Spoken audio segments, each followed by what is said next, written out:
Record. All right, here we are with Indigo Mountaintwirl and how she gets to Strixhaven. Let me pull up my notes here. Actually, I will go ahead and show you the fun image that I have. Are we okay with this? So you'll see a share screen button come up, or share stream or something. You'll see. Is this an image that would fairly reflect or closely reflect Indigo? That's some big ass hair. I see it like small. I don't see it big. Go click over in the general tab, or hover over it, and you might get a menu over there that'll say view stream or something. Yeah, that looks like her. Okay, sounds good. So I am going to operate on a few premises, given what you have told me about Indigo. Indigo is about 20 years old and lives in a metropolitan type area and has a very honed talent for, let's call her a retrieval specialist. You know, some people might call Indigo a cat burglar or an opportunist, but by and large, Indigo has a good heart and is often, while making money doing this for a living, is quite proficient at getting the things that people hire her to get. And so what I want from you is an idea. Indigo has her own kind of special business, and she has a small team that assists her. She has two other team members that will meet in just a minute. But what would the name of Indigo's little business operation organization? What would be the name of it? Oh my goodness.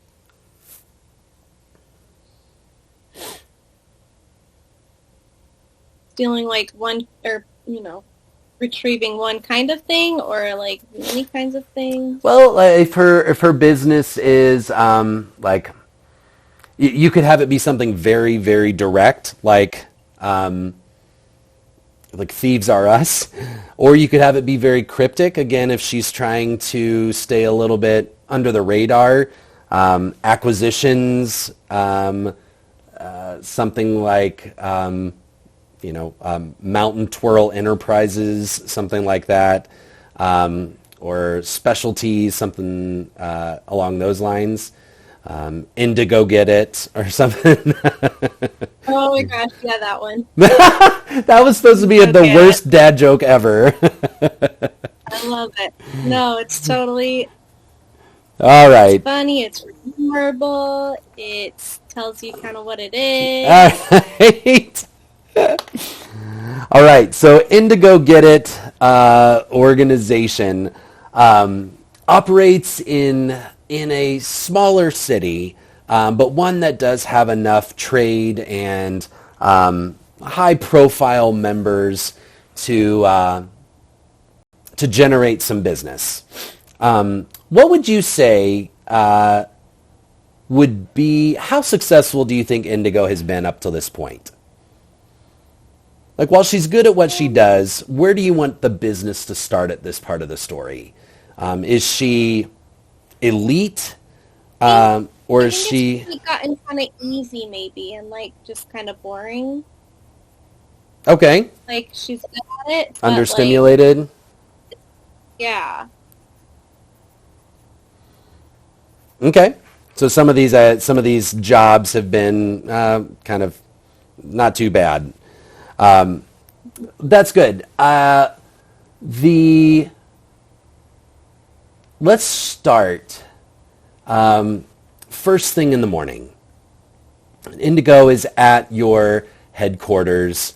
Indigo Get It and you see two individuals who show up for work that morning who operate, one is your assistant and the other is their assistant. And the first person that you see, let me pull up the next slide here. Actually, I'll just show you. Can you try unsharing and sharing again? Yep. I still can't.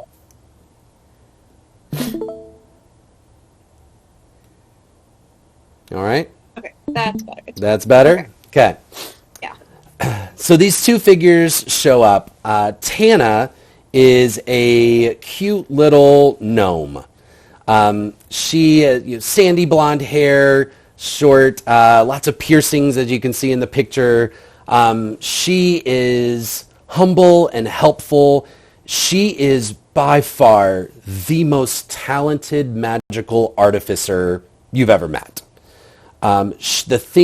Gnomes have, especially gnomes of her type, have this just innate ability to do small tinkering and create, that your average gnome is going to be able to make up, with very few tools, very few resources, they're going to be able to make, fire starters or little music boxes or whatnot. She seems to be able to make wonderfully complex things that have multi-purposes, and she's got a magical ability. I don't think Indigo fully understands what her capabilities are, but Tana's addition to the team has revolutionized and probably contributed to Indigo being a little understimulated. These resources and tools that she's able to use are Tana's genius. But the average person meeting her would never suspect. She is cheerful and easy to work with, and very committed to this enterprise. She is someone that Indigo's known probably since a teenager. She's kind of come in and out, and then Tana and Indigo probably connected once this idea started going. But Tana's always been very invested in Indigo's success. Tana has an assistant. Again, another about 20-year-old young man named Olivan. You call him Ollie for short. He has white hair. He has these blue feathers. They kind of start off as tattoos on his head and then actually kind of come out right over his ears as actual feathers. Piercing blue eyes, simple garments that he wears, and he actually is an amputee. He has a single leg from the knee down on his right leg. He wears a prosthetic leg as he goes around. He has, his big interest is armor, and he's tried to work out different ways for armors and shields, but he is still very much in the early stages of his apprenticeship, and is just soaking up any knowledge that Tana is able to impart to him. He has improved very, very quickly, but if you need something, Tana's your go-to. Ollie will be there to help where needed. So if it's first thing in the morning, what is Indigo doing to open up the shop? Just kind of like going over inventory, making sure she knows what she's got. Going over what she needs to get still. Making sure she knows where everything is and everything's accounted for. Tana and Ollie walk in. Tana's got bags and bags and bags. She always has just a little bit of kind of grease on her hands. Always something that she's kind of working on next. It's always in some state of deconstruction.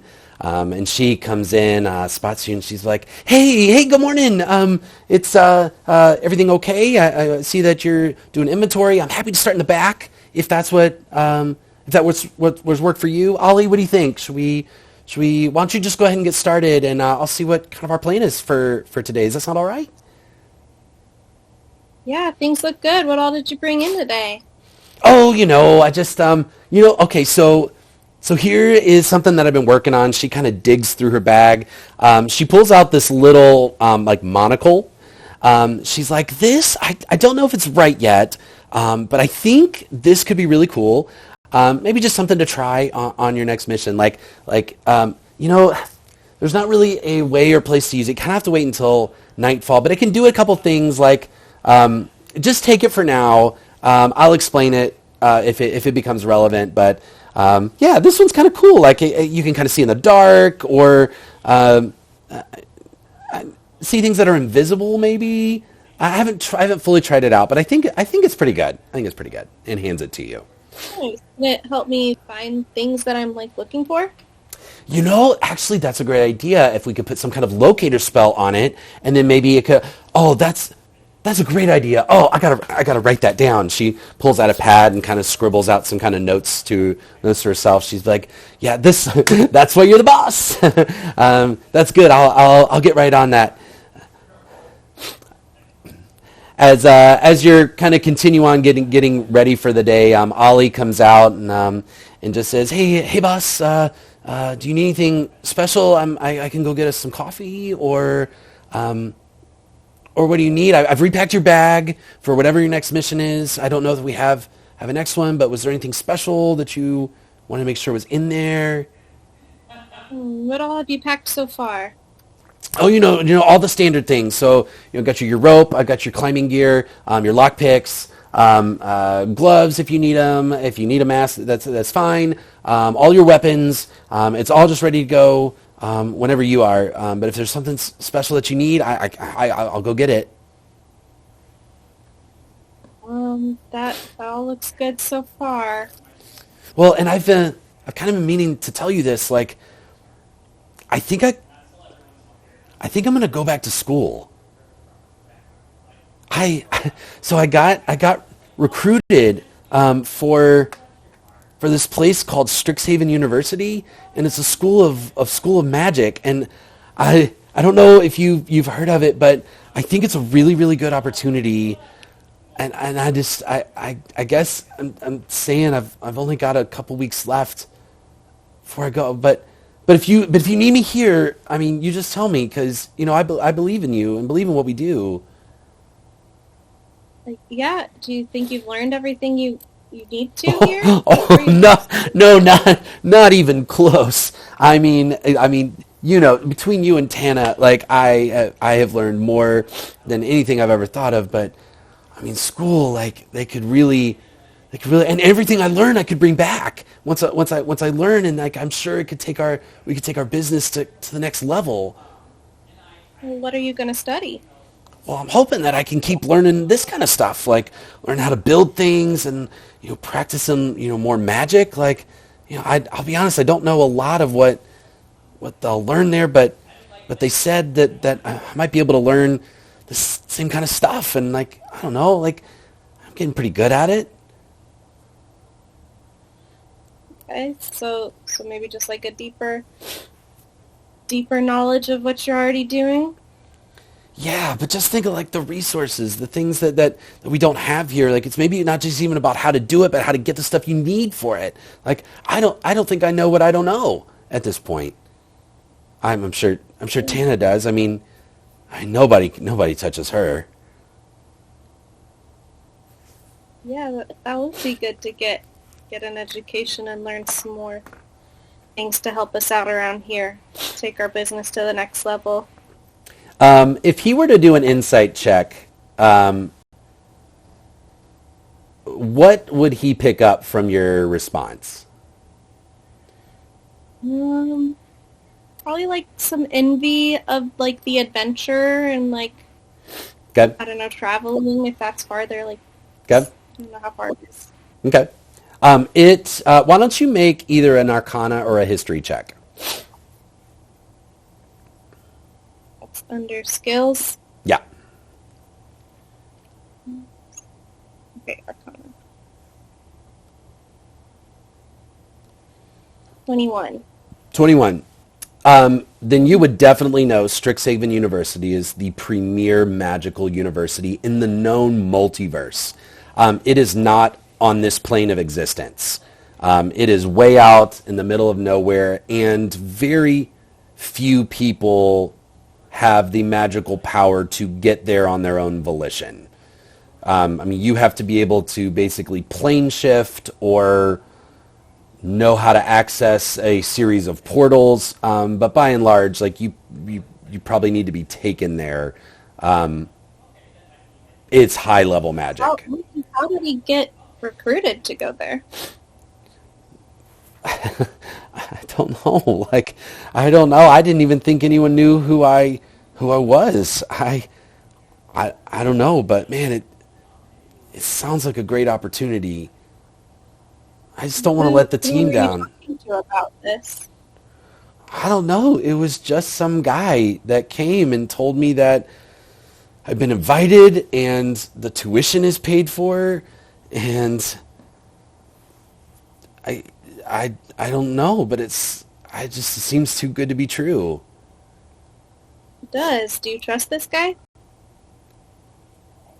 Oh, I don't. I guess so. I didn't really think to ask. I mean, everything he said sounded really, really good. I mean, I guess I'll know. He said that I'll just get, did he say teleported there on the first day of class? And so I guess either I'll show up or I won't, huh? Okay. Hope he's telling you the truth. It would be a Well, me great too. opportunity. That's really what it is. Yeah. You see him kind of walk away a little more like, dang it, was I just really naive? But he goes, What is the age difference between the two of us? you're pretty close in age. I'd say in your late teens, early 20s. Yep. Okay. At this point, a letter carrier drops off a letter at your door, and as you open it up, this is not an uncommon way for people to arrange meetings with you. You have an arrangement with letter carriers so that anybody that wants to hire you for a job, this is how they have to contact you. They can't just show up at your shop. Because you do stuff a little more clandestine, it's to your safety to not have everybody know exactly where you are. Plus, between you and Tana, you have some pretty valuable things and store valuable things that you require and all that stuff. And a letter has just a hastily scrawled note. Miss Mountaintwirl, I would be so... I need your help. Urgent matter. Would you be willing to meet? And there's a shop. But tell me this, outside of your HQ, if you were going to meet at a place you felt comfortable, where off-site, what kind of location would you want to meet someone in to negotiate a job? Like a public park, maybe like a specific fountain or bench there. Perfect. Park bench. So it is, the time requested is in very short period of time, before midday. So do you want to go? I guess I should throw that out there first. Okay. So you gather your things, let Tana and Ollie know that you've been asked to negotiate a job, and you make your way to this park. The park that you have set up is kind of what you want. It's open enough to be able to see anybody that would be coming towards you. Has a lot of escape routes if things go. Sometimes are people followed? Are they like what's going on? And you've become so familiar with this. I would even go so far as to say you probably have a few things stashed around just in case. Maybe a dagger behind a bush or. Somewhere that you could get out quickly. You can fit through the bars of that fence. You could jump that hedge, that kind of thing. But as you go, do you want to arrive first, or do you want to wait for the Inquirer to arrive? Wait for the Inquirer to arrive. Okay. So you kind of have a scouting point that's fairly inconspicuous, and you wait for someone to come and sit on the bench. They mark it with chalk as a signal that's your person. And you see a young guy that's a little nerdy. He's got glasses, kind of shaggy brown hair, thin, very, very thin, like underfed kind of level, wearing cloaks that are kind of real baggy on him. And he just kind of sits there, bad posture, septum piercing, you can see in the picture. And he sits there waiting. Hmm.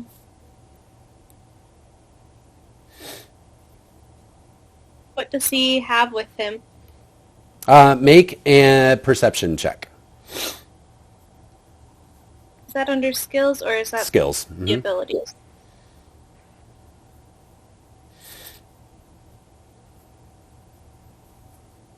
Natural 20. Natural 20. Given your training, now what would what's your addition to perception? 4. So 24. You would be able to see, even though he is cloaked, you would see he has a few bottled vials that are on a belt that are kind of on the back side of him. So, they're about this big, hold maybe 4 to 6 ounces of liquid. He has a few coins in his pocket that you can hear just the faintest jingling as he walks up. Other than that, he doesn't have any weapons on him. I'll say with that perception check, you can see he is, let's say, resolute. He has a sense of seeming a little nervous, but very committed to this meeting. Okay. I'll go up to him. Okay. As you sit down on the bench, he doesn't look at you right away. You kind of get the sense that he's not sure how this works, and he's like, "So thanks for meeting me today. I'm not sure what I should be doing right now. Do I look at you? Can we talk? Is there a code? Do we go somewhere else? How does this work?" Depends on what you need.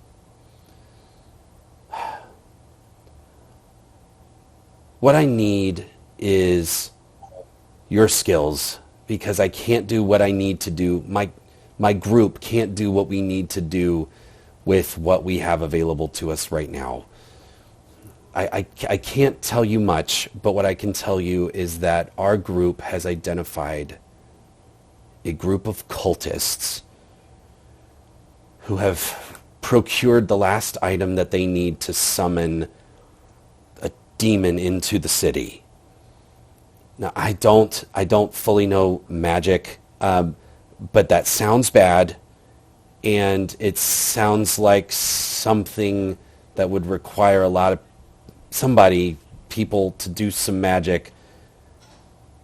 It's just way above our skill set, and so what I know is that this piece that they needed was this blue gem, and they got it, and it is my understanding that they are going to start a ritual tonight, and my group would be willing to pay you to get in, get the jewel away from them, and if you can stop this ritual however possible, can. But really, I think handicapping them with this crucial element would be ultimately what's needed. If you can get us to the gem, we'll find a safe way to dispose of it, or give it to the authorities. Do what we need to do.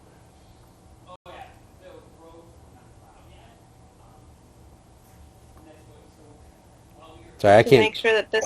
Go ahead. Sorry. Try and do like an insight check to make sure that this guy isn't like trying to get the gem for his own cult. Yep.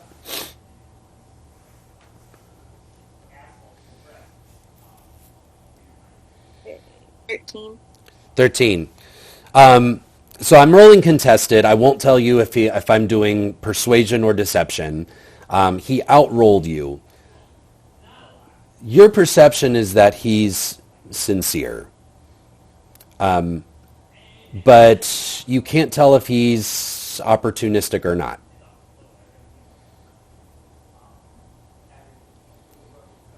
How do you know about this cult? How... I can't tell you that. But we can pay. I can pay you. I know we can pay you 100 gold to do this. In working man's terms, even for the city, that is a lot of money. The lower middle class might make a gold a day. So we're talking about, 3 months' wages for the low income person to be able to do this. Like this is way above your normal fee. Where is it? So he pulls out a slip of paper and hands it to you. It has an address on it. Says, if you can do this, then should I just meet you here tomorrow? I won't lie. I think this is really dangerous. I can help you, but I'm gonna hang on to the gym afterwards. Make a persuasion check.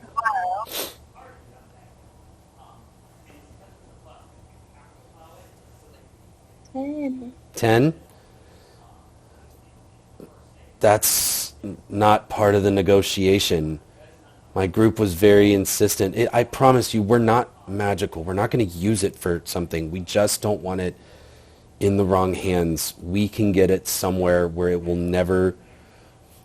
be out of reach of the people that would use it. It's not evil in and of itself. It's just, I don't understand this stuff, but it's just a component. It's like an ingredient to a recipe. It could be used for any number of things. So but just they can't have it, and my group insists that it come into our custody. Is 100 gold not enough? We'll see what it is when I get it, and if demons haven't captured us all tonight, then I'll see you at the park bench tomorrow. Behind you, you hear a voice laugh, and come around. You see this. He's an owl person. He's wearing an Indiana Jones style hat. Kind of has the full, kind of brown leather duster trench coat kind of deal. Whip on his hip, like full Indiana Jones poser. And he comes around, he's like, my friend, I couldn't help but overhear that you, or just assume if you are here with the lovely Miss Mountaintwirl, that you are in the business of looking for someone who can help you procure something. And let me tell you, Stout Claw and Company will guarantee a faster and cheaper resolution to your job if you come with us. You would know this guy as Javanesh Stoutclaw. He goes by Javi for short. He works for a rival retrieval company. He has been your strongest competitor in this city for jobs of this type. Stoutclaw, leave this kid alone. I know that he knows that I can get the job done better and faster than you can. That's what matters. Well, I couldn't help but overhear your strong protest of the negotiation terms. And I'm just saying, good sir, if you are looking for somebody who will do the job, no questions asked, and at a 10% discount to what you offered her, then I'm your man, and I would love to speak to you a little bit further. Your choice. There. If this group of cultists does succeed, it will release a demon into the city. Is this really something that you want to discount job done? He looks at the two of you and's like, it was really unsettled that I think he thought this location was private. And so I think he's realizing now, like, I've said too much too out loud, like, oh my God, who else has heard what's going on? He'd be like, you have a great reputation for getting stuff done. Obviously, I came to you first, but if you can't fulfill the terms of this agreement, then I will have to go somewhere else. I want to memorize the address on the paper. Okay. Make an intelligence check. That'll be your abilities, just your general intelligence. just tap the +3. Yeah, Natural 20 +3. you got it locked and loaded. Alright, then I eat the paper. Okay? And you get right in his face. Javi looks at you and he's like, oh, well, might I propose maybe an alternative? My company does not expect payment until the job is complete. How about we meet tomorrow and whoever is willing to deliver you the gem, dear sir, that's who you pay. That's what we were already doing. You weren't paying me till it was over. I mean, if you're willing to encourage a little competition, or maybe, maybe the good sir would be willing to offer some incentive for cooperation. Eric, I don't want this guy to get in my way. I hope you don't give him the address. He looks back and forth to you. He's like, what I need is for this to stop. I need this done, and I need this gem, and I'm willing to pay whoever is willing to bring it. Fine. And he scribbles down the address and gives it to Javi, and then gets up and like very anxiously walks away, trying not to look over his shoulder, really not wanting either of you to protest, just to kind of leave him alone. Javi looks at you and he's like, this is why I like working with you, gorgeous. You are the best. Don't mess this up. There's a lot writing on this. What? You take jobs where there's nothing writing on it? Come on, I thought you were better than that. Or maybe you just aren't getting good jobs. Tell you, mine are pretty close to the guild. Yeah, we're getting Stout Claw and Company doesn't turn down the dangerous jobs. Alright, Javi, I gotta go get ready for tonight. I bet you do. Well, I hope that may the best retriever win.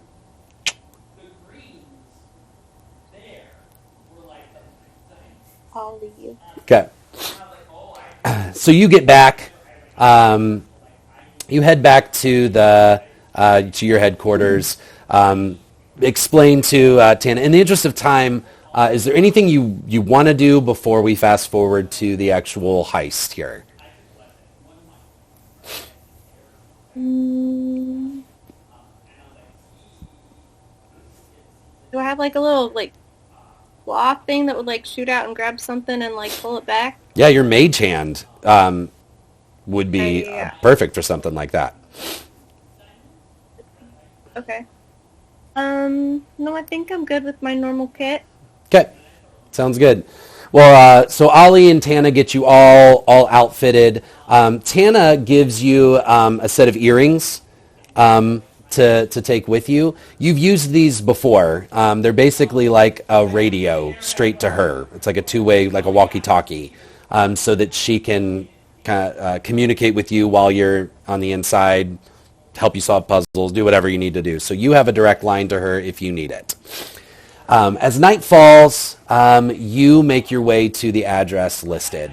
It's in an area of town that once was kind of the hustle and bustle of the city, but it's kind of fallen into somewhat disrepair. But some of the houses in this area, they're not like right next to each other. They're big, mini mansions, if you will. But there's not a lot of traffic. As a matter of fact, when you pull up to the address listed, there's no traffic. No other carriages on the road. No pedestrians at all. You see a kind of creaky metal gate, and behind it you see this two-story building. There are no visible lights in windows, doors on the outside. There's no sign of movement of anybody outside, butlers, servants, doormen, anything like that. So you are outside the gate. What would you like to do? Put on my monocle. Okay. You put on your monocle. So, oops, let me get to, I can tell you what this monocle does. It has 4 ability. Well, it has a couple of abilities. that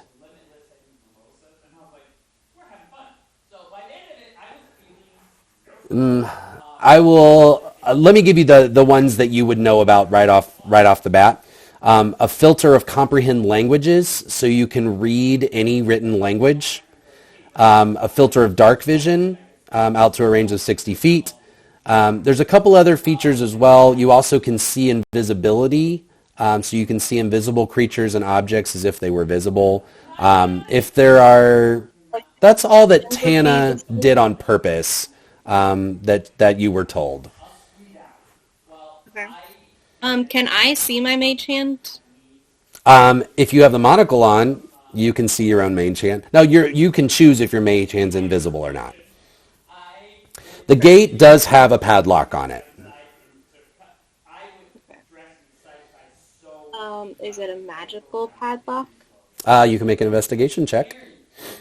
So, thing that you always want to probably ask about as a rogue is checking for traps, and that will be investigation checks, and you'll see what you find. Investigation.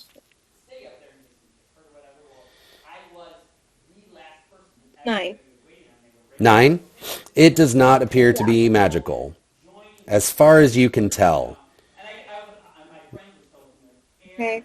Can I spend a little more time investigating it? So that's not, and when we do checks, the assumption is that either you can't do it or it takes a long period of time. So if you would like to spend with a 9, you're probably going to need to spend the next 20 minutes really inspecting it and taking it all in. You can decide. The ritual's going on right now, so.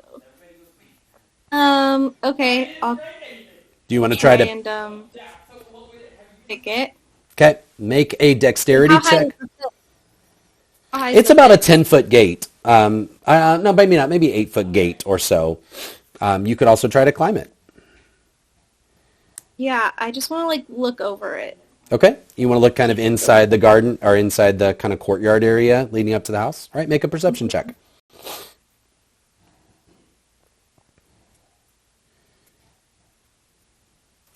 9. 9. It is very simple. The garden area, any of the plants have died long ago. Feels very abandoned, if you will, not cared for. But again, there's no visible movement or light on the inside. Yeah, I'll just climb over the fence then. Okay, make an acrobatics check. See how that goes. Now, are you trying to be quiet? Yeah. Okay, so I'll make a stealth check as well. Okay, acrobatics is 16. Beautiful. You're able to scale it. Is 14. Great. You're able to get over very quietly. This is not the first gate you've hopped. And you're able to land on the other side without hurting yourself. I want to like sneakily look in like windows, unless there's something else I see before. Okay. The front door appears to be, unless you try to open it, it's closed. All the windows are curtained from the inside, and you are not able to see. You tell me what you would like to do if you'd like to try and open a window or open up a door, all that kind of stuff. If you're just looking, there's no Can I hear visibility. anything? Great. Now make another perception check, and we'll see if you hear anything. 12. 12. No, you don't hear anything. I'll look for a window that looks the easiest to get into. Okay. As you go around to the side of the house, trying a couple of windows, there's two things that happen. One is you do find one that is open towards the back of the house, back corner of the house. You also see a shadow block the moonlight, kind of like fly over, and something lands on the roof of the house. Does it look like Stout Claw? You can make a perception check.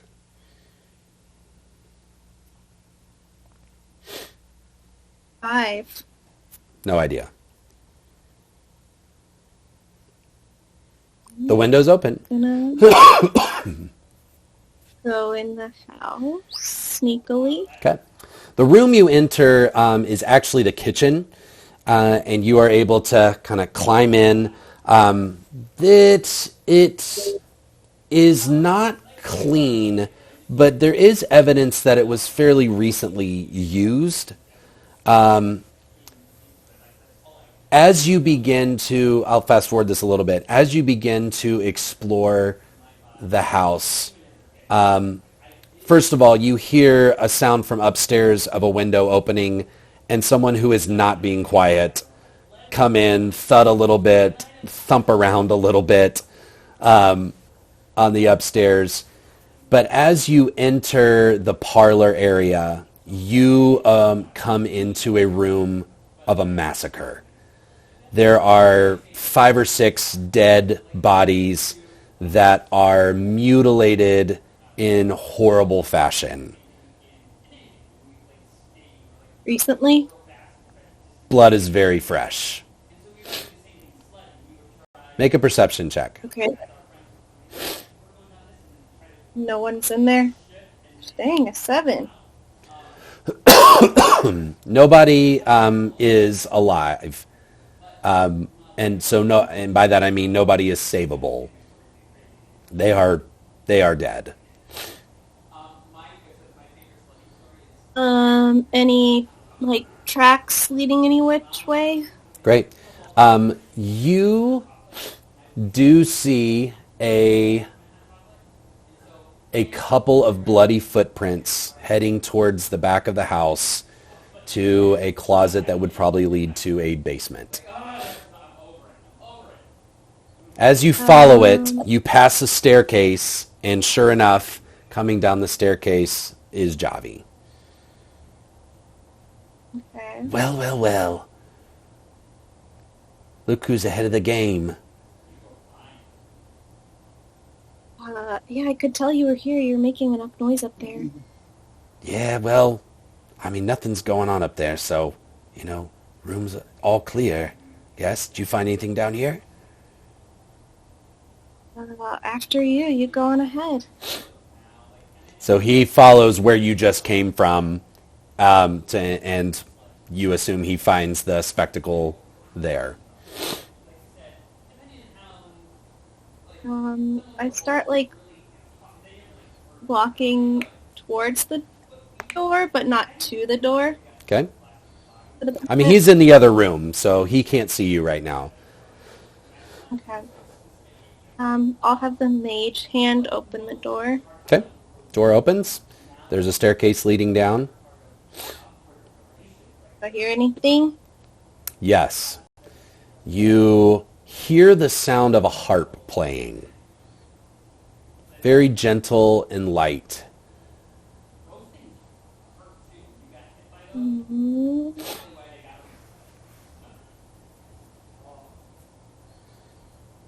The mage eye.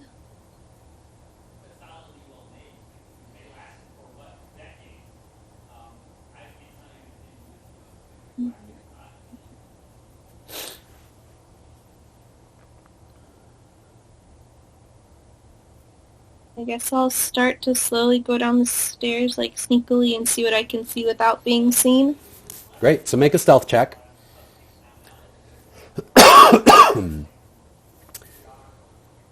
And what we will 12. do, 12. Very good. I'll keep a note of that.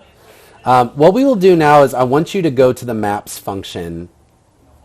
So go to your character and view on website, and then hit that. Hang on, give me a second. I'm going to reload it. Hit that play button, and you should be able to come across this map. Yep. Not too long behind you, Javi begins to descend as well, being a little bit quieter. You come into a ballroom of sorts. There is an upper balcony that goes around the entire perimeter, and then 4 staircases, kind of curving staircases that go down to the bottom checkered floor. You, as you walk in, this harp music becomes louder and louder, and you see a set of 4 ghostly couples ballroom dancing in synchronization around the floor to this harp music. And what is not on this map that you would see, I'm going to put this in for the recording so we can see it. You stay on D&D Beyond, so don't worry about going to the share screen on Discord. About 20 feet off the floor is a floating, pretty giant sapphire gem rotating in the center of the room, almost like a disco ball. There's no apparent explanation for how it is suspended in space like it is. And you said it's floating off the checkered floor? Yep, right in the middle of the room. Javi looks at you, and he takes a running jump, 1, 2, opens his wings and flies to the middle of the room, goes to grab the gem, and finds nothing there. Almost as if it was an illusion, but loses his grasp and falls to the floor, surprised. I wanted him to go first. He gets up and dusts himself off. He got very close to a couple of the waltzing ghosts and just freezes in space as they start, again, kind of still circling around him. Okay. What are these 1, 2, and 3s? Don't worry about those. I took this from another book, and those were just reference explanation points. They have no relevance to this deal. So sorry about that. I just needed the map. Are there like lights or mirrors in the room? There are a few torch lights around the bottom level, so that the bottom kind of has this glowing, like kind of orangey glow to it. If you'd like to make any kind of other perception check, I can tell you what you may or may not see. Yeah. Like, I'm looking for... I'm going to watch the stream so I can pull up my... Okay. I'm looking for, like, where this projection or hologram or whatever could have come from. Okay. So you tell Tana in your head, what do you tell her? Or in your ear? Tell her that Javi just went ahead and tried to grab the sapphire, but went right through it. There's these 4 couples of ghosts dancing around in this circular hexagon or octagonal room. And so she starts asking you some very specific questions. She's like, so wait. Like, when you say ghosts, like, first of all, are you okay? Yeah, I can't really tell what's going on, if there's really any other people here. I will tell you, there is a trail of blood leading to a dead body on the staircase to your bottom, almost left there. And it's kind of prostrate on the ground, holding a hand out like this, almost as if it had something in its hand at one point. And it is also massacred the way you found the bodies, kind of in the back, in the upstairs. She begins to ask some very specific questions. She's like, so wait, now, when you say ghosts, like, can you see all the way through them? Or do they look like real people that just aren't here? You can make a perception check to answer that, or an arcana check if you want. Or investigation, since you're looking for something specific. Got a 19. 19. They do not look fully spectral like ghosts. So this kind of gave it away, but on the map you'll see these are listed as specters, which are more like poltergeists. Okay. Like they can interact more with the world around them. Put it that way. And they are again moving in How would tandem. they react to Javi? Javi just stands there watching, and they don't seem to be doing anything. I'm going to come back to him in just a second because I want to answer the other part of your question because you asked specifically about the gem and how would it be projected. And Tana says, well, like illusions don't necessarily need a projector. Like someone could have just cast it and left it here. But if the guy that hired us said it was a real gem, then it's like the illusion wouldn't matter. Like it needs to be, it's got to be somewhere, right? She's like, use the monocle. See what she said. As you look around, you kind of flick it to the dark vision. You're able to see the room in a lot more like if you had dark vision goggles on. So it's kind of grayscale or whatever. Nothing immediately is obvious. You flick it over to the see invisibility. If you still have your mage hand up, it's kind of floating right next to you. But that's all you see for right now. And she says, there's one other setting on this monocle that might help, but it only works if you're within like 10 feet. I feel like I may have just gotten that wrong.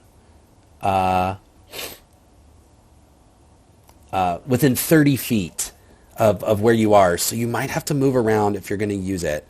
I just don't know. I don't know if it works, but if it does, it might be helpful. Yeah, I want to use it and move around pretty sneakily. Okay. As you look around, nothing catches your eye. This one's weird. It has kind of a lavender kind of lens to it.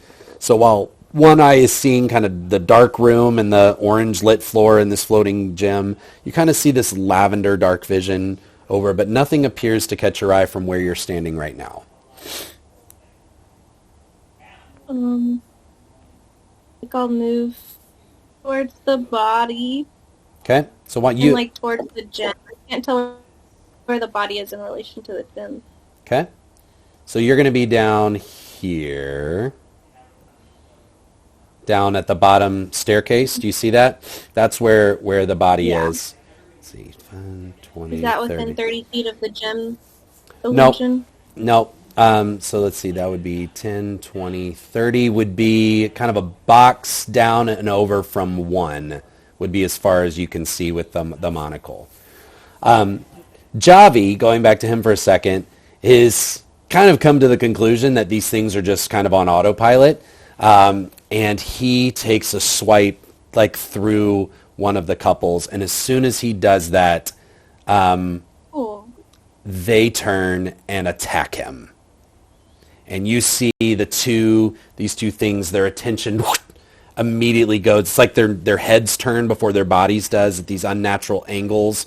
They're kind of this Victorian couple in a tuxedo and a ball gown and all this kind of stuff.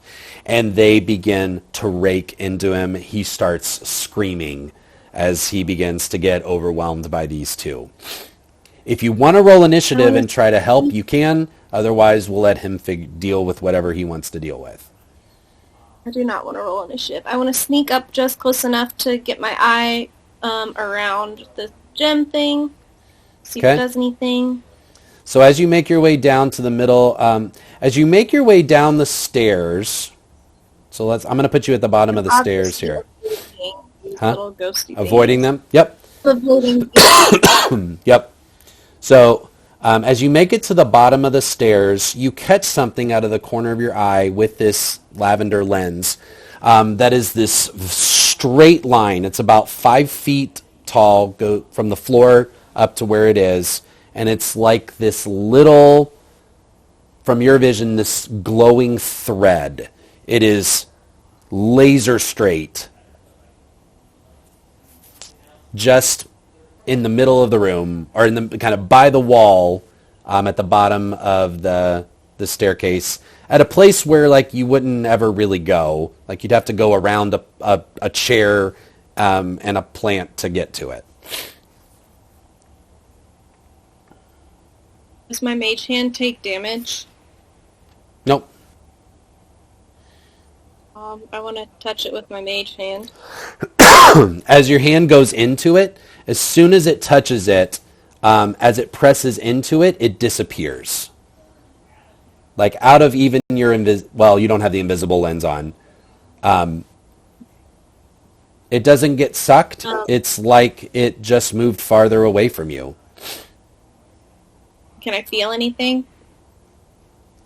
Normally you wouldn't with this. It's not an extension of your senses. Yeah.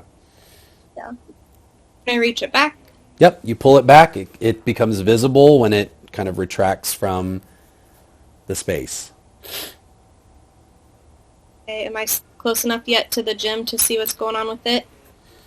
You'll have to walk into the middle of the room to get a good vantage point. So if you want to wait for them to pass, Javi has pulled out a whip and is trying to attack. He gets one good hit in, but is trying to back away.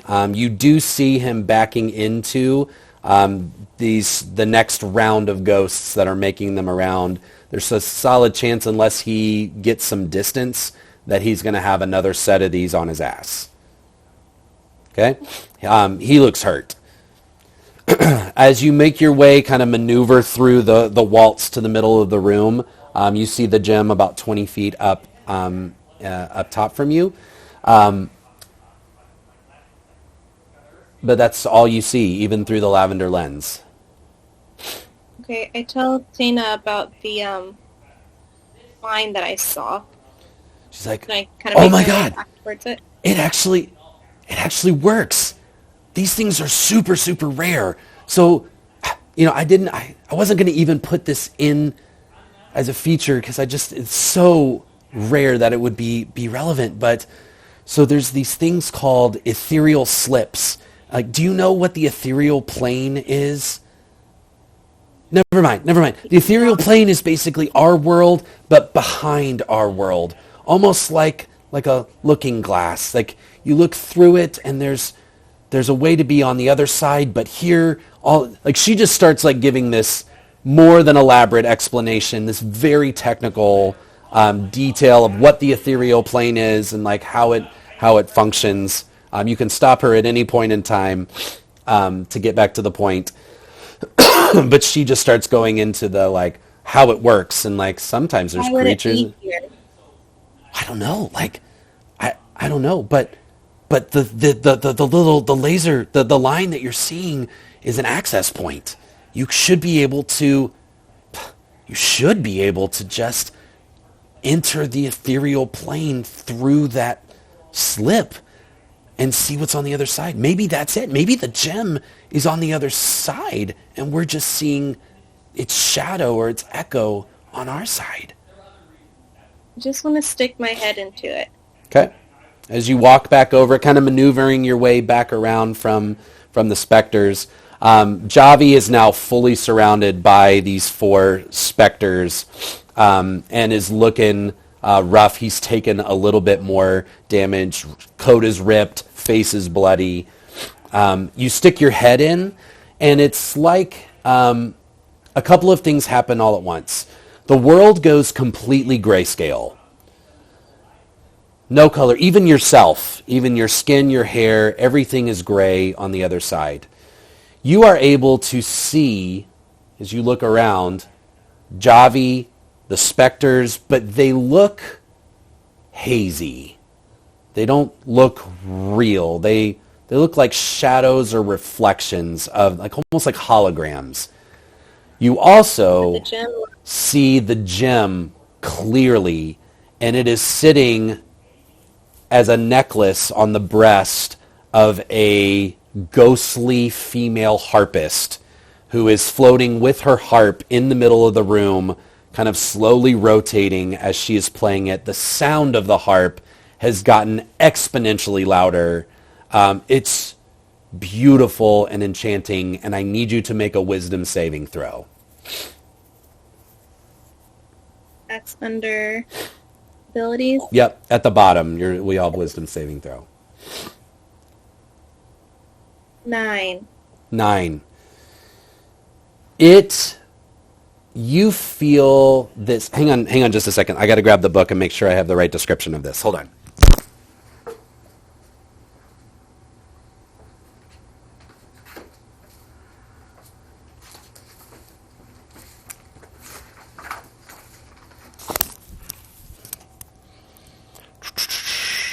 Um,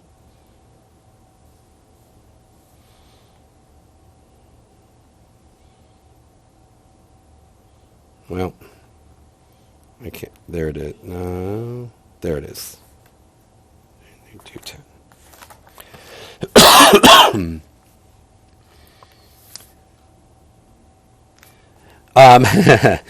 You become enchanted with the melody of this harp. Since only your head is in, your body takes over in a way that you have no control over, and you yourself begin to dance on your own around the real world version of the room. Okay, I'm like telling Tana what's happening. Your mind is a little fuzzy. You're able to communicate, but your body appears outside of your control. You see, you kind of waltz past Javi. Javi has decided to get out of Dodge, takes a leap. They grab at him, claw him. He takes damage as he flies up to the balcony, kind of crumples to the ground a little bit. He looks up and sees you, and he's like, "What the hell are you doing?" As you talk to Tana in your head, you begin to tell her what's happening. She's like, "Oh my God, oh, it's enchanted. It's enchanted. Focus, Indigo, focus. You have to break the charm on yourself. Like, don't listen to the music." And she's like, Ollie, come here. Hum a song. Like, try to get anything else in her head. Like, we've got to be louder than the music. And they start singing this, like, childhood nursery rhyme that is so bad, but does give you the chance to make another wisdom saving throw if you would like. Yeah, to get it out of my head. Okay, natural 20 plus 2. Natural 20 plus 2. You break it, and you're able to hear the music and keep your faculties in place. A ghostly couple is going to be at you in one turn if you don't move. So you have made it to this other side of the room here. I'll put Javi up here. There we go. I want to move. Okay. And I want my mage hand to be in the plane trying to get the gem. Okay. So tell me, can you look at your features real quick? Tell me how far the mage hand can be away from you. Earlier you told me 30 feet. Okay.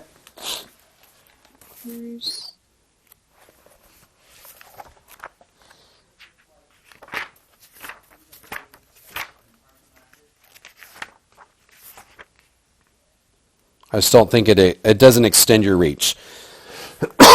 So the gem, as you'll remember, is right in the middle of the room, 20 feet off the ground. So you have 30 feet. If you stood right by the edge, you still wouldn't have, like if you cast your mage hand inside, you wouldn't reach it. It'd still be too far away. You'd have to be in the plane at probably at least 10, 15 feet to have access to it. And you would need to be able to see what you're doing enough to get it off of her head because it's on a necklace. I move the plane entrance point? No, it's immaterial. However, Javi notices what you're doing. He's like, what is that? And he comes flying over to you. He's in bad shape, but he is not down for the count yet. Does he go for the plane? As you stick your hand in, being a little bit careful, he's going to look at you and he's going to decide to go for broke and he's going to dive into the plane. I'm going to see. He, well, you can't see him. He's in the plane somewhere. He doesn't look ghostly to me now. You can't see him on this side. So you're still in the real world, right? Uh-huh. You can't see him at all. He has functionally disappeared from your sight. And remember, he can't see the slip. All he saw was you reaching into an area of space and watching your hand disappear. I'm gonna turn up the volume on my little earpods, Okay? my earrings, and tell my friends to keep singing loud, Okay? and stick my head back in. Okay? As you stick your head back in, the music is what you hear. You can hear it over the sound of your friends singing.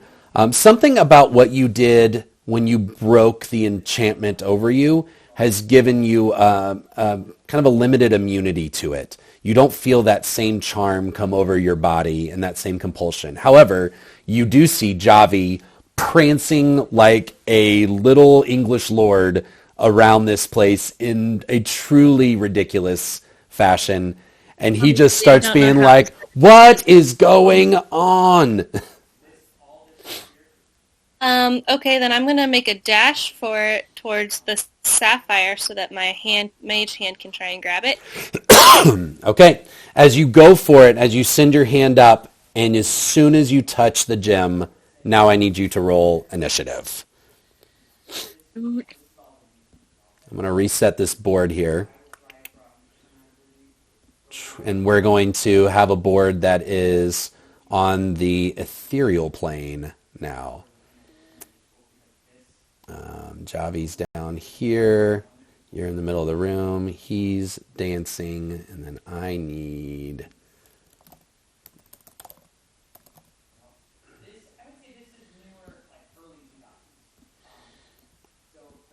All right. Here we go. All right, I got a 15. 15.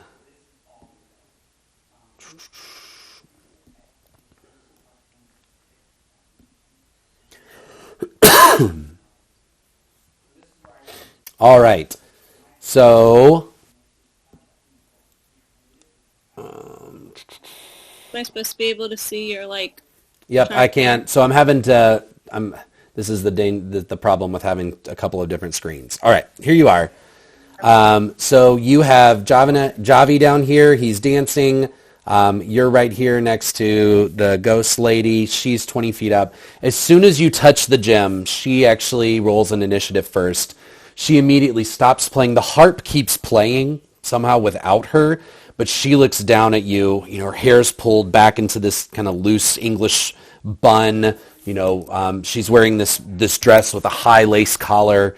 But she has this malevolent look on her face, and she dives down at you and is going to make a withering hand attack against you. Here we go. Where is that? Okay. She rolls a 9 to hit. I don't think that does, huh? What do I look at again? You're in armor class? Yeah. 9 doesn't hit. All right, so as you are able to dodge and get out of her way, she kind of lands and kind of just like stands up and looks at you with this kind of dead look in her eyes, but this "you aren't taking this from me" situation. She is right next to you. It is your turn next. What would you like to do? Here we go.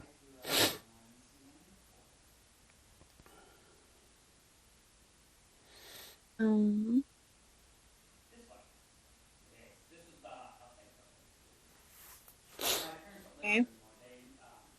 I didn't really use bonus actions, I don't think, very much last time, so I might do it all in the wrong order. But I want to disengage and go within 5 feet of scout law Okay. Sorry, I'm moving you, and and I shoot her with my so he bow. would have to be within 5 feet of the ghost, not within 5 feet Oh, of okay. you to get the sneak attack. Okay. Um, well, I still want to Now be again, away that from steady her. aim. So this, if you now you moved, so that would be the other piece of this. But you could use steady aim to get your advantage if you gave up your movement. But she would be very close to you. The other thing you could do is maybe hide this turn and try to get her next time if you're trying to attack Okay. her. Yeah, You also hide, have but like my spells. hands. Did you pick spells? Did we talk about this? Because you I have. saw some. Yeah. Okay. I Thank want to you make for sure that reminding. you have, yeah, that you have access to that because that's a big part of your Can character. I hide and do a spell? I only Yeah. have. I've got So go to manage firebolt. spells.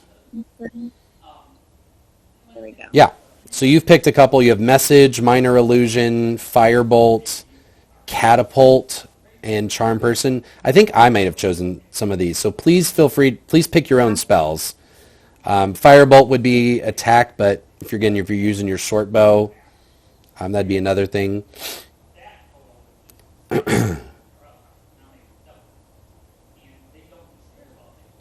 Silvery barbs, Yeah. It says it's a buff, so what does that mean? meaning silvery barbs, you will force an opponent to re-roll. So if they get a natural 20, you could silvery barbs it. They have to re-roll. They might not hit. But then you also get to give somebody, including yourself, advantage on your next attack. But it takes one of your spell slots to do that. So you have 3 spell slots right now. If I'm hiding, can I do like catapult? Yes. I would maybe recommend you do catapult right now and then hide. That way you're in an advantaged position for next turn. And you can do your... Okay, I'll do that. Great. So you need to make... now, what are you firing at her? So catapult requires that you have an object that's at least 1 to 5 pounds. Is it in your inventory? Do you want to find something around the room that you hurl at her? Like you don't create something, you use something that's already there. What would you like to do? It like I've been carrying around some stones, probably. Strong. Just carrying around stones? Yeah. Just 3 of them for catapult. Okay. Sounds good. All right, go ahead and make a spell attack. You should be able to just hit it under your actions there. Cast. Yeah. Well, you hit the attack, so it'd be the number in the middle. Oh, let me see. Wait. Oh, no, it's a dexterity save. Sorry. Let's see. She rolled a 13. What is your spell save DC is what I'm rolling against. It's 13. So meets it, beats it. She'll take half damage from your catapult.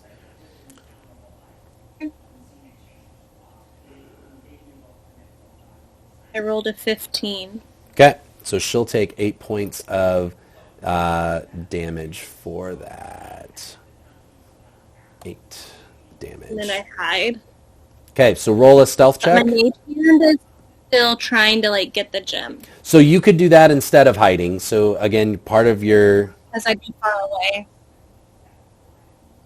I mean, you can still be within 30 feet. So that's not shown on here, but under these staircases and stuff, there's like chairs and stuff that you could attempt to hide behind. But your one of your special features with your mage hand is you can have it do something as your bonus action. So you've moved, you Instead of catapulted, acting as my- and you could have it try and grab the gem off her neck if you want. And so then I wouldn't be hidden, or I And then would you still don't be get to hide. You have to choose. Right. You're trying to do all of this in 6 seconds. I will be hidden then. Okay, make a stealth check.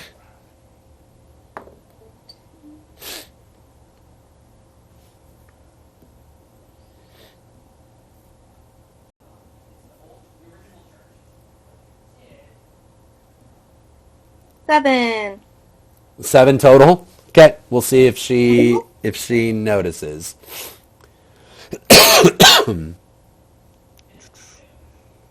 All right, so it's Javi's turn next. He is watching all of this happen. Let me see what kind of spells he has available. He is going to cast a spell called Scorching Ray, and you see him from his vantage point. Whoops, wrong one. Wrong.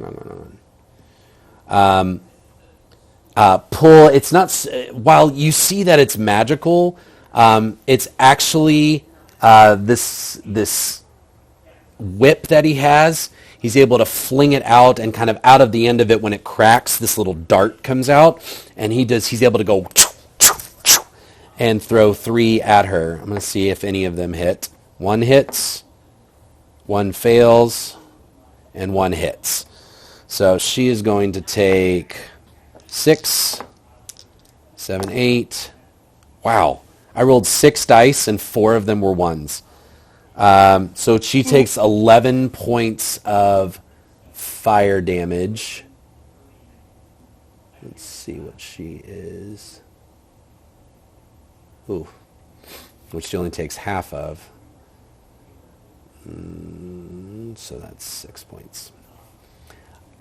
You see her as she's taking these hits. It is hitting her. Dang it. But doesn't seem to be slowing her down. Since you are effectively hidden, she is, I'm going to move you back over here somewhere. She is going to make a line for Javi. Dang it. Sorry, I'm on too many screens here. She is going to walk up to him, and he fails. You see her grab him by the throat, and instead of... Sorry, I'm trying to keep it to where you can see it. Instead of attacking him, you see her body fly in, almost as if like it's a vacuum cleaner, into his mouth. And she disappears, but you do see what appears to be the necklace of the gem around his neck now. And he turns his head owl-like in 180 degrees without turning his body and looks at you. You see his eyes have gotten that kind of milky white, kind of ghostly visage as he looks at you because he saw where you hid even if she didn't. It is now your turn. Okay. I'm going to cast Firebolt at him. Okay. Make an attack.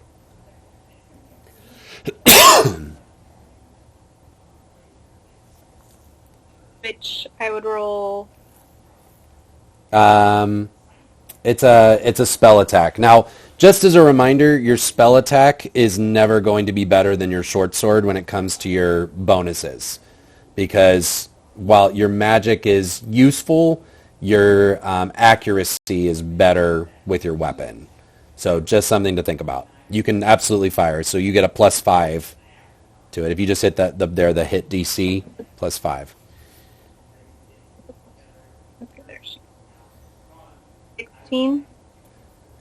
16. You got a 16? Hits. Yeah. So you can do your damage. 5. 5. Okay. That does look to... Oh, sorry, not that much.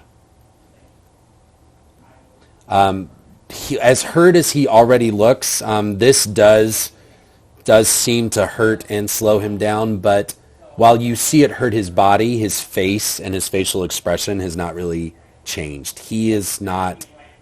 You're not seeing him in his right mind. He's not in control right now. You would assume... You could conclude he's possessed. Yeah. Okay? So Since I just did the one thing, can I still run and have my mage hand do something? Mm-hmm. Yep. I want the mage hand to be reaching for the gem. Okay. So this would be, if you're going to try to grab something from them, this is considered a contested grapple check. And so you would need to use your, actually, because it's your mage hand, I'll let you use your arcana. And I'm going to do a contested, probably dexterity. Let me see. A dexterity check. And whoever wins kind of gets to grab the item. Does that make sense?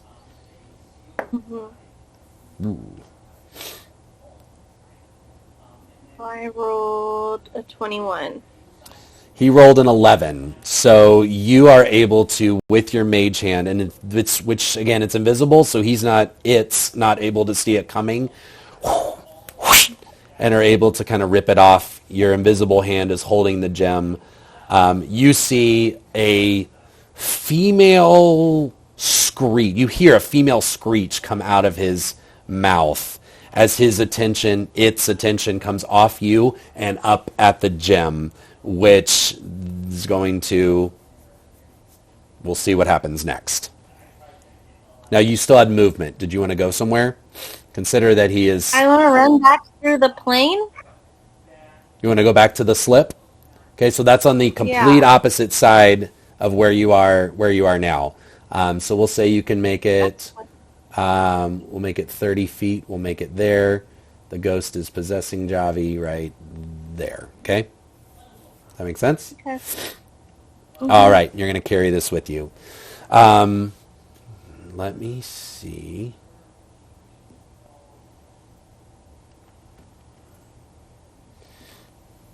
So it is, since it's just two of you, we'll alternate back and forth.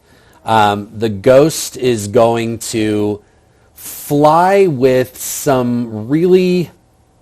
In Javi's body, the ghost is going to fly pretty quickly, outpace you actually, and cut off your exit to the slip, and turn and they basically get between the two of you. I need you see Javi all of a sudden, like the skeleton in his body begin to kind of glow through his skin. Are you still there? You froze a little bit. Jennifer? Hello? Did I lose you? Whoops.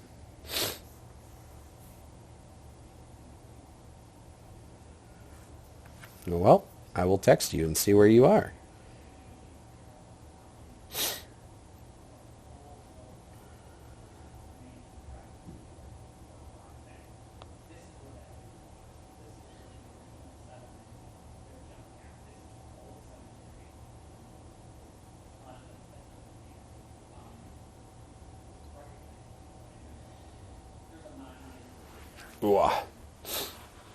Well, according to your text, you may have just lost your internet.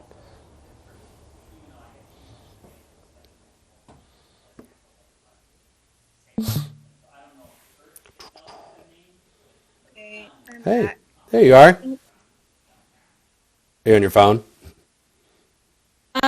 Nope, it just Oh, it just got all back on. came back. It was dead on my phone too, and then they just both came back. Very good. It said that the ghost was starting to fly. Yep, flew by you, cut off your exit. Actually, it wouldn't be quite that far because it's only 40 feet. But it would stand, the body of Javi would stand in your way. And I need you to you see his skeleton begin to glow through his body, kind of lift off the ground in this kind of creepy stance. I need you to make a wisdom saving throw for me. You're just trying to kill me so I'm not in this game anymore? Have you taken any damage yet? No. Oh, okay. I got a 5. 5. You are genuinely terrified of what you see. And the rules of the frightened condition... Wait, I hit the wrong thing. What? Oh, no, it's the same. I hit the wrong button, but it's the same. modifier, so it's fine. The rules of the frightened condition is that your attacks are at disadvantage while you are frightened, and you cannot willingly move closer to the source of your fear. So you are in your right mind, but you are genuinely terrified of what's going on right now. It's your turn. And I'm like that far from it? Okay. So the slip is on the far side of the room under that under the couches that you see. So the couches are on the balcony landing. It's underneath that.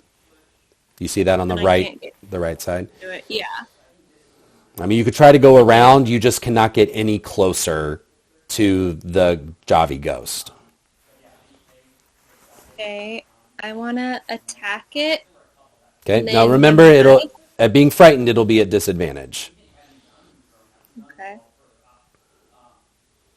So I should use Now, short bow then? yes, if you wanted to use steady aim, you could cancel the disadvantage. It wouldn't be advantage, but it would be just a fresh roll. But you can't Yeah. move and do that.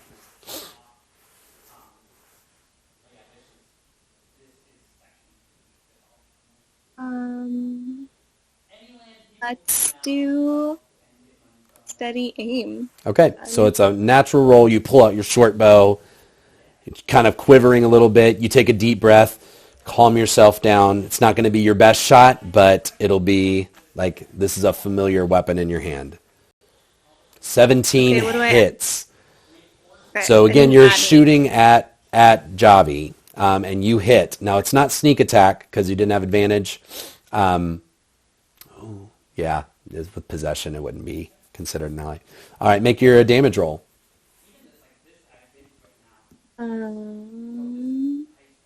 That is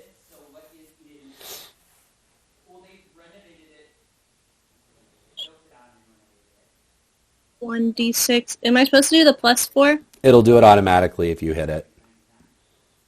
if I just hit short bow? Yeah, if you hit the damage on the right. In the right thing. So are you under actions? No, I went to inventory. Okay, Okay. back to action. And short bow. Okay. 6. 6. As hurt as Javi has been through this process, this, not only do you hit, now did you shoot it? Oh, it was natural. Yeah. You hit him right in the chest. You see the light kind of come out of his eyes. His body, not just like unceremoniously, falls to the floor unconscious. And the ghost, he ectoplasmically vomits it out, which happens when the body drops to 0 hit points. So Javi is unconscious, and unless he is revived, will die in the next couple rounds. But the ghost lady stands next to him, staring at you. That was your action. Now, at the end of your turn, you can do another wisdom save to do the frightened. But so Javi is right here. You still have your bonus action and your movement. Okay, I want to run and hide as close to the portal as I can. Okay, so you want to go up or down? So, Right? well, you can't go like southeast because you can't get closer to the ghost. You can run horizontal to it. So if you run down, you can probably find something to hide behind. Up, I don't know if in 30 feet you can get there. So down would be the probably Okay, where yeah, something. down then. Okay, so you're able to go down here. Where is the mage hand? It's again, you'd have to use your action to also move that with you. So right now the necklace is suspended in the air, right? It was kind of following you. You go make a stealth check to see about hiding. Oh, yeah. She is not, I don't really care what you roll unless it's a natural one.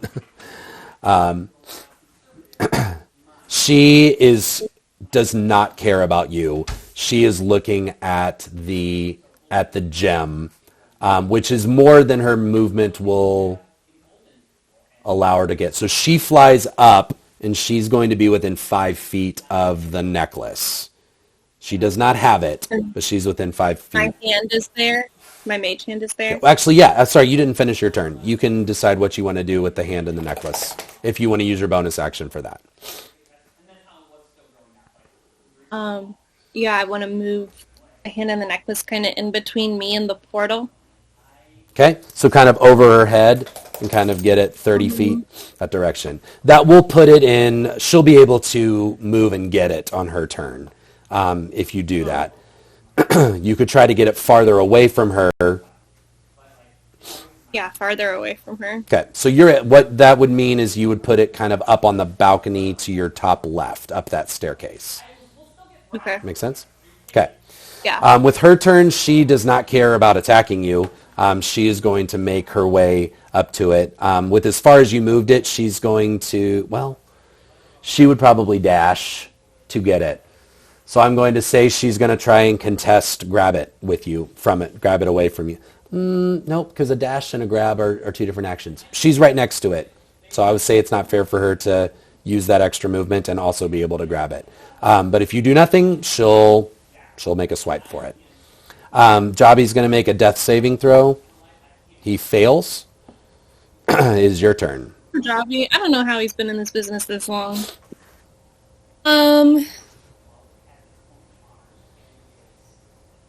So what I'm wanting to do. Oh, make a wisdom saving throw since it was at the end of your turn. To see if you're still afraid.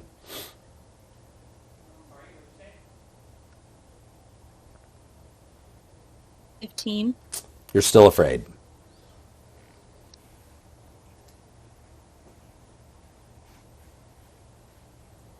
Uh-oh, did I lose you again?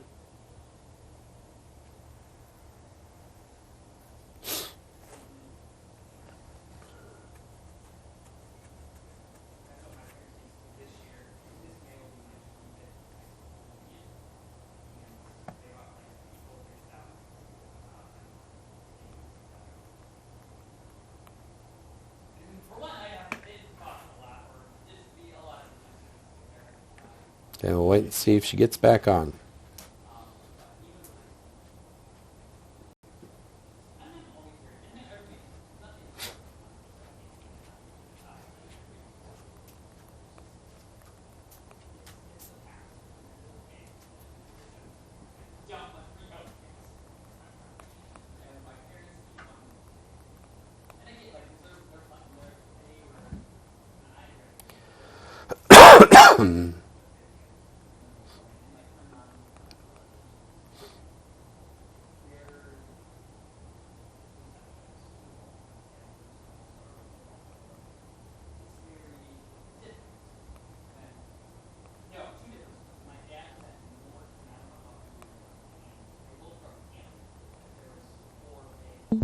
That. Okay. Our power lines are like hanging. Like one of Yeah. them's like almost touching the ground. Yeah. So. Okay, what I'm wanting to do is. So let me. In the gym towards the portal. Okay, so you are able to pull. Now it's within 30 feet of you. So if you want to pull the hand, like have the hand bring it to you, and then you do whatever you want to with it. That can be your bonus action. You have your action and your movement. She's now on the other side. You could make. She's me. What do you mean she's on the other side? Like, so you see where she is up there on the balcony? The slip's on the complete opposite side. So you won't be moving closer to her to get to the slip. But it can move towards me. Mm-hmm. Yeah, nice. Yeah, let's do that. Okay. So you are able to pull the necklace to you. You have it in your hands, and you would have to use your action and your movement to get to the slip and get out. Yeah, I want to do that. Okay. All right. So you are able to jump out of the slip back into the real world. The specters and the harp music are still kind of circling the room, but they are posing no hostile threat to you. You don't see Javi's body. You don't see the ghost, but you have the gem. Okay. I'm trying to And get out. since you can't see what's going on the other side, I'll let you decide what you want to do. Um, are these planes like infinite? I don't understand what Does that you're make sense? asking. What are you Like, asking? if I leave the room, she could still follow me on the other plane. I don't know. Um, okay, I want to leave. Okay. So you race up the stairs, head down the hallway, and you make it out of the house. Make it down the street. Nothing appears to be following you. Close stream. Do you go back to the headquarters? Go back to the headquarters. Okay. As you go into headquarters, you walk in to hear voices talking in the back room. I'm assuming you said, Tana, I made it out, right? Let them know that, like, on your way back, Yeah, like, told her I left the thing in the other plane and I'm on my way back. okay. So as you walk in, you hear a stern old woman's voice and Tana having a fairly tense conversation. As you walk in, you see...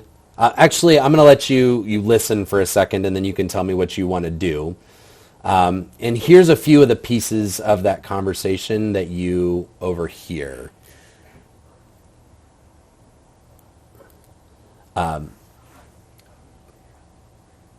I'm telling you that you must listen to me.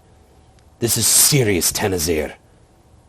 Oh, come on, Polynistra, things happen all the time. We don't have to be dramatic.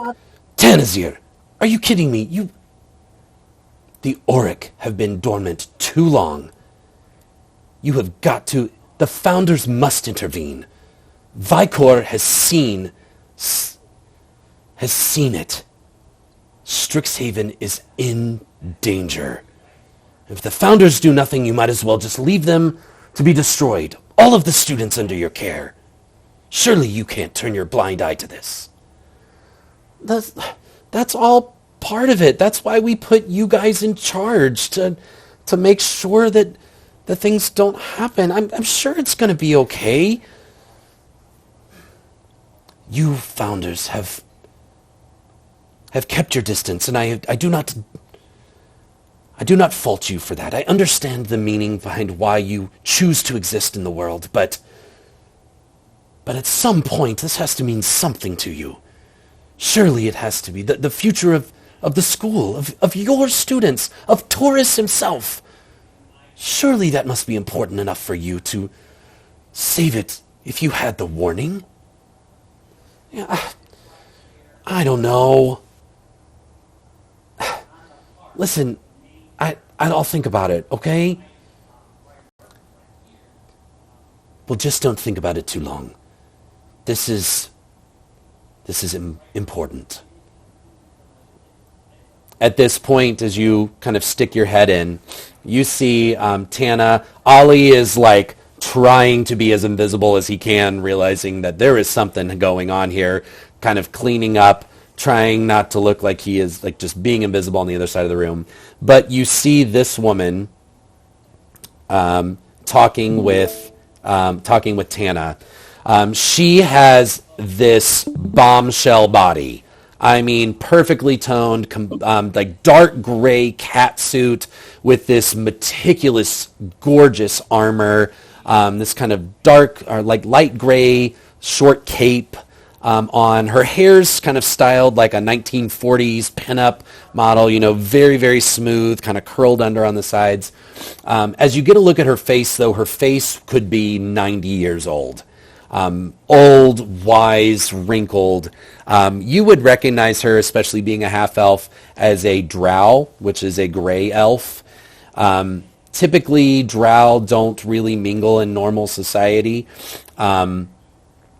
But she looks serious and formidable, and based on what you've heard, she has some familiarity with Tana. Tana looks up, kind of you coming in with this interruption, like, "Oh, you made it! Oh, Indigo, I'm so relieved. Like, are you hurt? Like, Ollie, healing potion. Grab a healing potion. Like, do you need anything?" She like completely dismisses the woman and comes over to look for you. No, I'm all right. What's going on? Oh, this is don't worry about it. It's fine. The older woman, kind of crosses her arms. She's not angry, but she feels like this has been an intrusion into a very important conversation. She's not annoyed, but she's trying to read the room. Oh, this is so. Welcome to our headquarters. It is truly my pleasure. Your reputation extends farther than you know, Miss Mountaintwirl. Tana looks over her shoulder and kind of resigns herself to, Indigo, this is Professor Pelinistra Tlanier. She is the dean of... She's the dean of my college. Indigo, I hope that this... I need to tell you something, and I hope this doesn't change anything between us. My name isn't Tana. My name is Tanazir. Tanazir Quandrix. I'm actually a dragon. I live among normal people, but yeah, I'm a dragon really, and I was born 3,000 years ago, and my siblings and I started Strixhaven University. It's a college of magic, and it's been around for a while. And we don't really go there very often, but Dean Pelinistra here oversees the Quandrix College, which is all about the stuff that I do. It's about making things and the material and experimentation and research and development. And we've done some really, really cool things to advance, science and magic and whatnot. And I don't know, I just don't like talking about it. I'm sorry I haven't told you before. I don't really want people to know. I hope you're not mad. If you can do all that, why are you here? We've lived as long as I have. Just sometimes you just want to go and do something that matters in the world, even if it's on a small scale. Like, I don't want to be famous. I just want to help people. And you're like the best people. Well, I guess I should tell you too, like, you're not, like, our meeting kind of wasn't an accident. You're actually my descendant. And so, yeah, like, generations have passed for a while without any real magical manifestation, but then you came along and you have all these great skills and you have this magic. And the truth is, it's probably time for you to use it. Pelinistra kind of gets this satisfied look on her face, and she's like, "You there, boy. It's time for you to walk me out." And she looks at you. She puts a hand on your shoulder, if she'll let, like in a very way. She's like, "Welcome to Strixhaven. I think you will be an incredible asset to the college. And if you ever need anything while you are there, come find me." Nice to meet you, Dean Pelinistra. So I'll leave you two to talk. And she kind of, whether Ollie leads her out or he leads her or she leads him out isn't quite clear, but they leave the room. She's like, "So Have I always wondered where my magic came from? probably. It's not something you learned. It's kind of was something innate within you." I'm going to speed this up because I have to go get the kids from daycare here.